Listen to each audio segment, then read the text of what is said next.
Where the heck is Mitch McConnell and what is going on with his health? Those are two questions that I think everybody should be asking at this point because we really don't know the answer to either of them. Let me go through what we do know and why I think this matters so much. Okay, so on June 14th, and we knew this, Mitch McConnell was hospitalized. His office really didn't say much other than that, but Punchbowl News and the New York Post have done a bunch more reporting on it in the last 24 hours. And they got access to the emergency call about McConnell.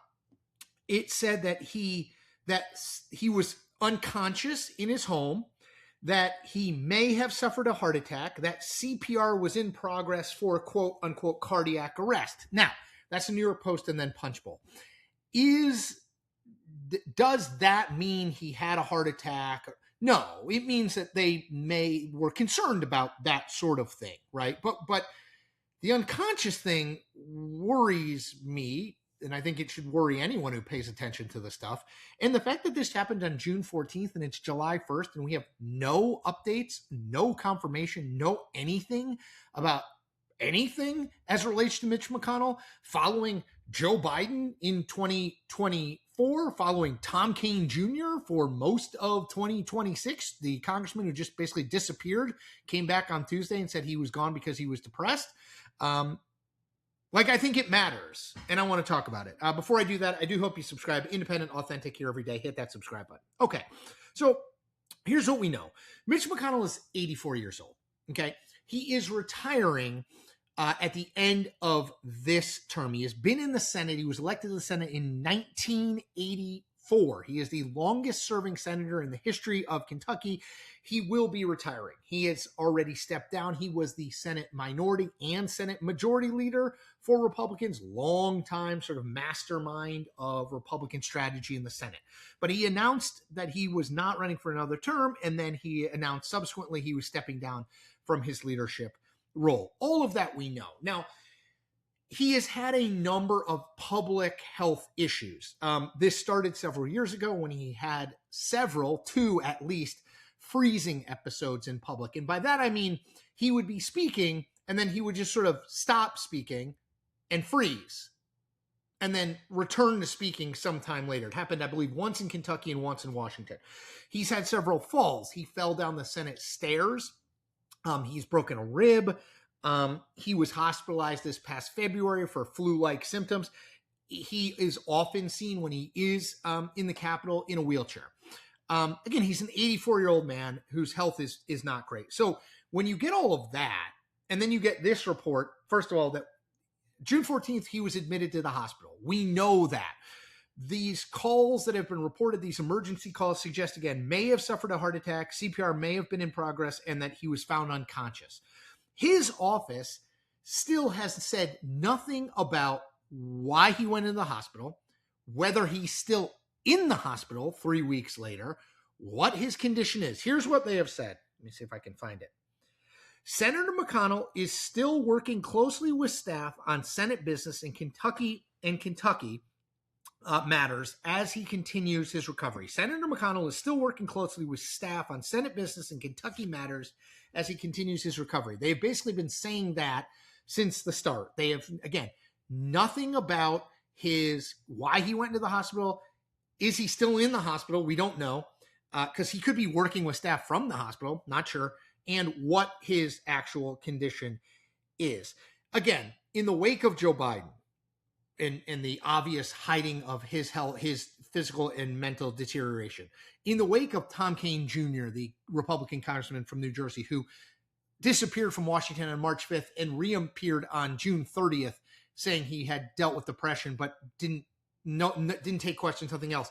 In the wake of Donald Trump and his obfuscations at a minimum about his own health and his own sort of, medical history, we are now in a situation where Mitch McConnell, one of the most powerful senators of the last several decades, we don't know what the deal is. Did he have a heart attack? Was he unconscious when he was found?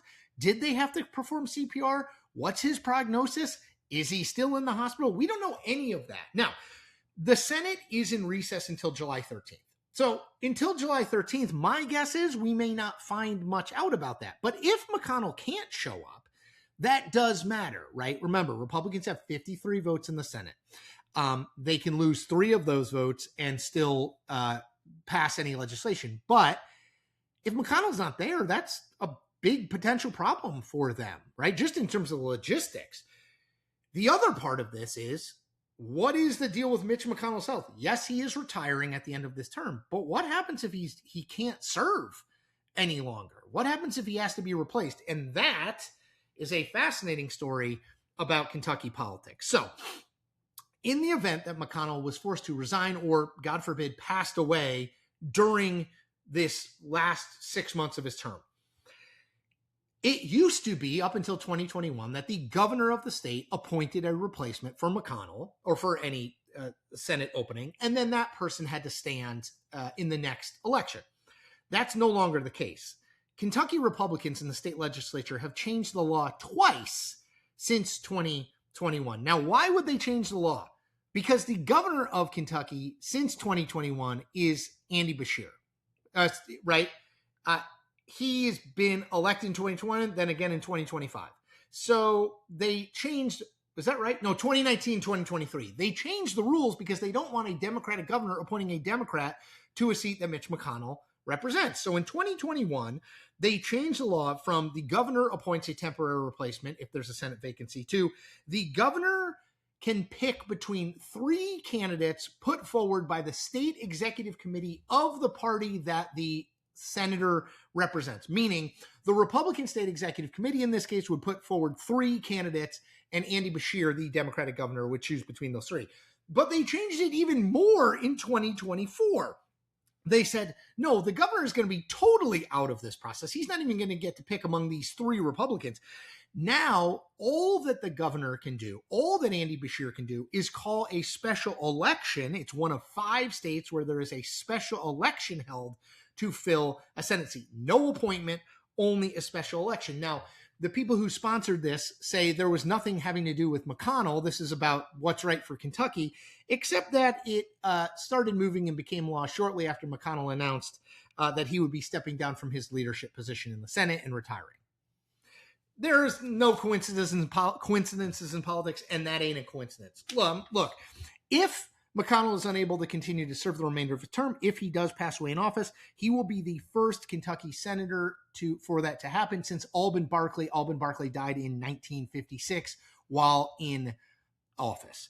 I don't know Mitch McConnell's health situation. No one does, really, except maybe Mitch McConnell's family and maybe his staff. This is, again, another situation where we are not being told what we should be being told. Mitch McConnell, I said this for Tom Kean Jr., I said it for Joe Biden, taxpayers pay his salary. He is a public servant. If Kentucky is not getting appropriate representation because Mitch McConnell is unable to do so, his office needs to acknowledge that. They need to explain when he might be back. Is he going to be able to vote? Is he going to be back on July 13th? What happened to him? He is a public servant. Public is the first word in that. We have no idea what's going on with Mitch McConnell's health.